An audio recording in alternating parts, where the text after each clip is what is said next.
Claudia Blodgett. Uh, this is the BE collection. We're meeting on 3/31/2021. So welcome. Thank you. Thank you for doing this. Yeah, thank you for asking. Oh, great. Oh, I really, we're excited about this. And I'm happy to have you as one of our first participants, which is great. So Okay, I'm glad to just be going to here. ask a series of questions so we get to know you a little bit. Keeping in mind that our goal is to record the past and inspire the future. And we're all part of the past and we're part of the future too, but we're available to others. Mhm. So the first question I have is, where were you born? I was born here in California, Mhm. Long Beach. Right now I live up in Northern California, but I was born in Southern California.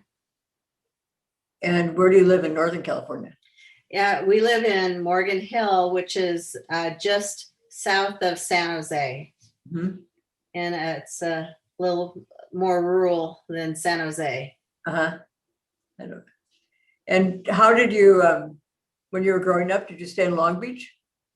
Well, we were in Long Beach for a very short time. Actually, Bloomington, which is around there, Mhm. and moved to Inglewood for a large chunk of my childhood, and then my mom and I moved to Torrance when I was out of high school, and then eventually she just kind of said, you just got to leave because you're just too old, and you have an opportunity to go live in Northern California, so take it. Did you continue to see your mother after you moved? Oh yeah. I mean, it was amicable. How many siblings do you have? I have a full biological sister that I grew up with Mhm. my mom. My dad was married 3 times. Oh. So his first family, he had a daughter and a son. And the daughter, who is Anne, Right. and my sister, who's 18 years older than I am. And then when he divorced my mom, he married another woman who had like 5 kids. So then I have 5 step brother and sister. Do you ever all gather at the one place? We were pretty spread out. So one point in your development, did you realize you were a lesbian or that you were different than? Oh, well, when I moved up to Northern California, like I said, I was probably about 20, I'd say. And this is in the 70s, the late 70s. And it's like I started kind of thinking, kind of being interested in it. And my sister has always been gay, and I've always known that. But that's not what kind of made me go that way. So she wasn't your biologic sister. She's my half. She's my half sister. So she was actually, I never lived with her, and I saw her maybe once or twice or maybe 3 times in my lifetime. But I started. Just asked that because of the genetic link. I'm sort of interested in that. Well, it's an interesting genetic link in our family, I'll tell you.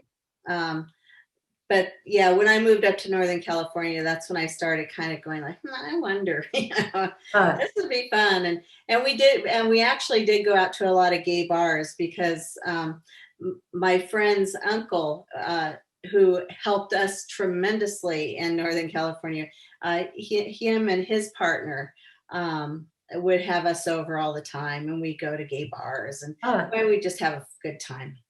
How old were you then? Probably about 20, Mm-hmm. 20. Well, I must have been 21 by that time because we were getting into bars. So. Right, that's true. Yeah, true. Yeah. Identification.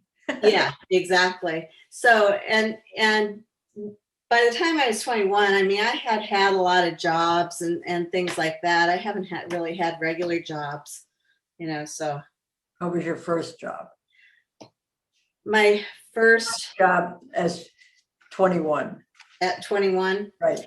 Well, when I moved up to Northern California, I started working for Sunnyvale Cable TV, Mhm. which back in the 70s was a horrible system. A place that, I mean, it was like we got a lot of complaints. And I started out as a receptionist there. And then eventually I asked my manager, I said, I'd really like to work outside, and with the guys, because we used to all hang out together. And I'd say, there is no women out in, doing cable TV at that time. And my manager says, you know what, you never going out there. I wouldn't even let my daughter go out there. I'm like, oh yeah. Nice. So instead of going outside, I became the dispatcher. So that was, but How long did you do that? I only did that for a year. Huh. That was probably almost like one of the longest jobs I had by that time. So, but I did end up moving back to LA area after a year. I couldn't make it. Couldn't make it, like, financially? Yeah. It was, it was hard. I was, getting kind of tired of cable TV because of that. And we tried to start a union. Mhm. And the women in the office were like, oh no, they're so nice to us. I don't think I need a union. Really, this way. But I did move back down to LA, Mhm. moved back in with my mom. Mhm. And I got a couple of jobs, but I wanted to apply for the telephone company. Mhm. And it was one of the top paying technical positions. So I go, okay, I'll try that. And that was probably the best decision I had ever made, because when I went to work, it was like there was so many gay women. On the computer, they were all doing the technical part? Yeah. And they were just as new as I was. And it was, so we all kind of had this commonality where we were brand new to this field. We were all very young. And so, I started hanging out with them. And so I finally was able to come out basically as lesbian and that was starting at the phone company. So we had a great time. And Did you I think, come out with another woman, or did you just say, okay, I want to be a lesbian, this is who I am? yeah, I just kind of hung out with them, and one of my coworkers, I guess she was attracted to me, and so I'm like, oh, okay, Good. I don't know, I think I'll try this. And so it actually ended up that in our little circle of friends that we hung out with, I found one of my best friends. She broke up with her girlfriend, and then her girlfriend and I started going out together, and I think we stayed together for probably 7 years. Oh, that is a relationship, right? Yeah, in a relationship, and we moved back up to Northern California together. So then you had your economics improved with another person. Yeah. Good. Yeah. And did you come out to did your mother know that you were lesbian? Yes. At that time? Okay. Yes. She did. My father did not. When I moved back up to Northern California, there was a lot of people from Southern California that also transferred up. And I moved right into an office where there was, again, a lot of lesbians. It's like, they're everywhere, right? I know. It's like, well, you guys coming out of the woodwork. I'll stay here. Yeah, I know, right. And so it was so comfortable. It was so nice. And you stayed at the phone company for 17 years. And then what did you do? So while I was at the phone company, they offered I could go back to school. So I actually ended up going back to school and earning my bachelor's. And they paid for it? Yeah, they actually paid for it. So I decided to change careers. And so I applied to grad school for school psychology. And in the meantime, support that too? Pardon? Did they support your next step? And Well, no, because I No. had to actually quit. oh, I was hoping that they would buy me out or something, but I quit. And then in the meantime, before I started grad school, I worked at the YWCA, mhm. and I worked as, a child abuse prevention. I worked at rape crisis counselor, and doing that just to get the experience. Mhm. And then I went in to a 3-year program for school psychology, and then that's made my career change. So now you're a school psychologist. I am currently now a school psychologist, although I did retire. When I started at my school district, I was thinking, oh my gosh, I'm going to have to go back into the closet, because Did you? I think education is a tough place for a lesbian, yeah, I even think now, right? yeah. So you found that to be true? Um, I found it to be a little bit more stifling, but not by much. I mean, people, they always called me Mrs. Blodgett. I'm like, I don't Really? know who you're talking to. Right. It's Dr. Blodgett. Well, no, I'm not a doctor. No, Huh. you don't have to be a doctor to be a school psychologist. Ah, So, which people would kind of like, I'd have to correct them, right. and let them know, no. So, That I Mrs. thing is a sort of a put down sometimes. yeah, well, Right. Your yeah. own identity could be the fact that you're married. So are Yeah. you married? We are not married. Okay. We are still domestic partners Uh-huh. for 30 years here. It'll be 30 years in October. Congratulations. Thank you. How did you meet your partner? We met actually on a river rafting trip down the Colorado River. So do you think the COVID dilemma has brought you back to school, to teaching, is not teaching, but being a A school psychologist again, right, with children? Is that one of the reasons they brought you back? Yes, because COVID, it kind of stopped like all of the special ed testing, and when you have it, like all the legal paperwork kind of went, and the parents are, you're not going to ever see my kid again in person. So yeah, it was really tough, and the state came down on them and said that you need to get some of your past due backlog, out of the way. So that's why I'm there. I'm like unclogging like maybe 6 kids. So you're doing like 5 days a week? No, I do like this week I'll just probably, work a couple of hours.